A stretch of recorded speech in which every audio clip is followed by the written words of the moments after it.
that time of year again. I got to make up my mind if I'm going to run a trap line or not. The leaves are falling. Late October. So I was hemming and hawing, then you start watching videos from Norm from Time on the Line. He gets your enthusiasm going. And Dave from Trapping World, Trapper Joe, Kurt McCutcheon. I mean, you know. And then the topper, this morning I watched some Jason Roberts scouting videos, and it's like, holy smokes, if that lay of the land up there don't get you inspired, then nothing will. So I decided to run a little water line this year, maybe a little bit of fox trapping or coyote trapping. That'd be a kind of a buy thing. So out in my storage shed I got all my water trapping gear. Most of it's all clean because I didn't use much of it last year. These are my 160s, a few of them. I think I'm going to get everything out. Oh, here's another pile. Dump it out on a big blue tarp, take inventory, get all my toys out, and then my water trapping starts, I think, November 1st or November 10th. So I'll probably put in for the week off work and get out there and do some high intensity water trapping. I got a couple lakes I got in mind, usually pretty good for muskrats. That's what I'm going to go for. I figured it's the biggest bang for the buck, right?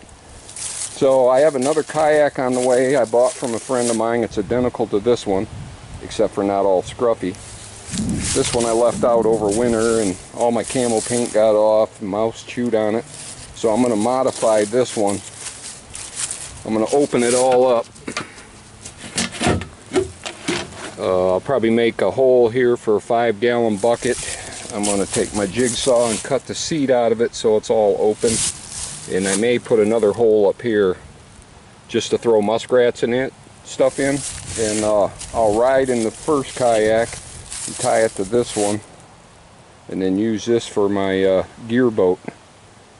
So I think that'll work out pretty good. It's nice and light. The lakes are pretty close to me, so there really won't be no gas expense. And I'll just go out and have some fun. You know, maybe 50 bucks or something, I don't know. But it sounds like a good vacation to me, so I'll get back with you in a bit. Happy trapping season. Alright, we're back. I dug all my junk out of the shed and various other places around the house.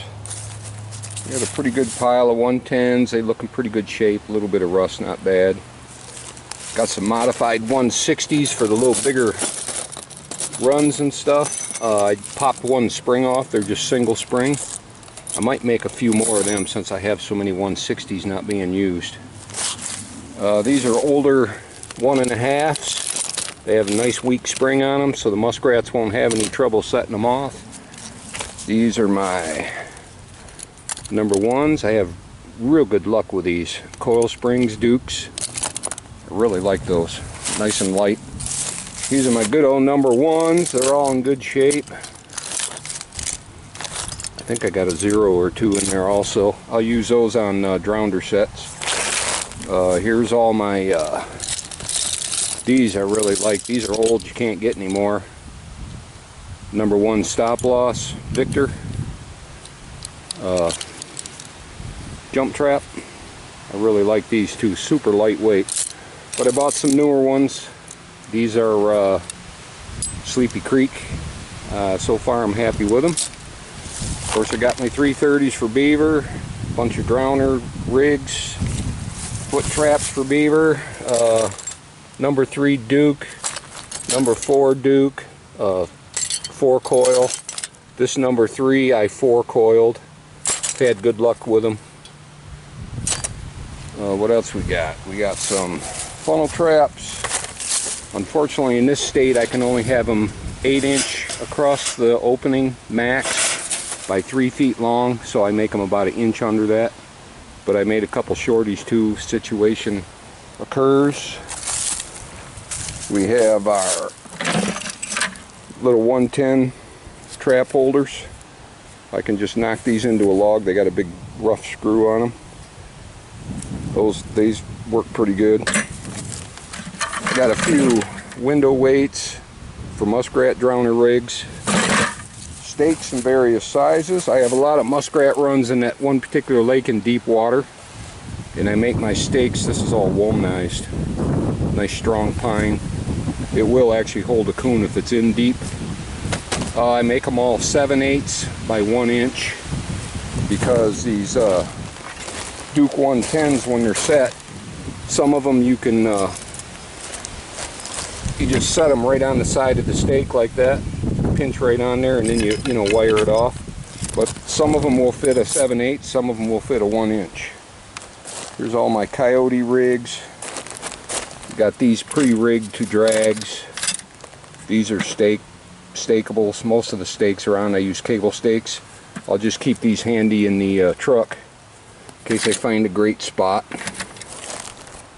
And I had some floats made, but they didn't work out for squat. So I got some, have some really nice old dry cedar logs. I'm going to make some Kirk McCutcheon style floats. I'll cut these up in about 2-foot lengths and split them.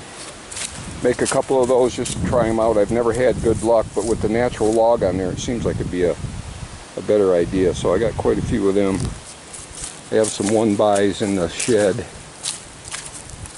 So that's pretty much it. I'll get everything counted up, and then I write the numbers of traps, different kinds of traps, right on the bucket. That way when there's always that 1 or 2 that you have trouble finding, at least you'll know there's some left out there if there's any doubt, right? I think most of that will fit in the down in the bottom of that. We'll see how it floats. I'll do a test run, see how it floats. Oh, I even have some rat traps in case I come across a weasel, which I don't see very often. So I'm going to start modifying this, and I'll get back with you when I got it all opened up. Alright, I'm working on the canoe. I think I got it pretty much done where I want. Cut out that hole in the front. 5-gallon bucket sits in there real deep. So this will be for like my pliers, my wire, probably short wooden stakes. Then I can throw the bulk of my traps in this hole, which there is actually a ton of room back here. And then this one here, it's semi-water resistant. I'm thinking I might leave that intact. Thinking that I can carry my wallet and cell phone in a Ziploc bag back there, because when I'm in the front canoe here, front kayak, I'll be working over this area, and eventually there's water. So if this one's way in the back, it may stay drier. You know what I'm saying? So all I got to do, remember, is if I throw a muskrat in here, not to lose it way back there, because that would be a mess. So all in all, I think that should work. It's got a good heavy tow rope in the front, and I'll just latch that to the kayak in the front and tow that one behind me. I think it'd be a pretty lightweight system, and I'll be able to cover a lot of ground. None of our lakes are real big here. Maybe a big lake around me is maybe like 150 acres, plus or minus. So you can get around one in a kayak in probably an hour, maybe hour and a half. And if you're setting traps, quadruple that, right? So my plan is to hit one lake to start with, which has been pretty good for muskrats over the years. It's been a couple years since I've been there. And I'm going to try to set as many traps on as much sign as I can find. So I'll go in there for a couple days, hit it really hard, take the cream of the crop, here's my little adjustable shovel, and then get the heck out. And if I decide to keep water trapping, I'll move right to the next lake and do the exact same thing. So I'll hit it hard, get out quick, and because because I also have a deadline on freeze up. Because, you know, anytime after November 1st we can ice up. So inch of ice I could probably get a wiggle a kayak through, but holy smokes, what a chore that would be. So anyhow, and most of my lakes, very few of my lakes actually have a creek. Most of them are you know, slow water, so it freezes rather quickly. I have a couple that have creeks. I'll save them for last, and we'll see how it goes. Well, thanks a lot. There's my decision. I'm going to actually run a quick line this year, see what I can get, have some fun, put up a couple videos. Maybe you'll get some good shit like me falling in the swamp. Alright, y'all take it easy and play nice.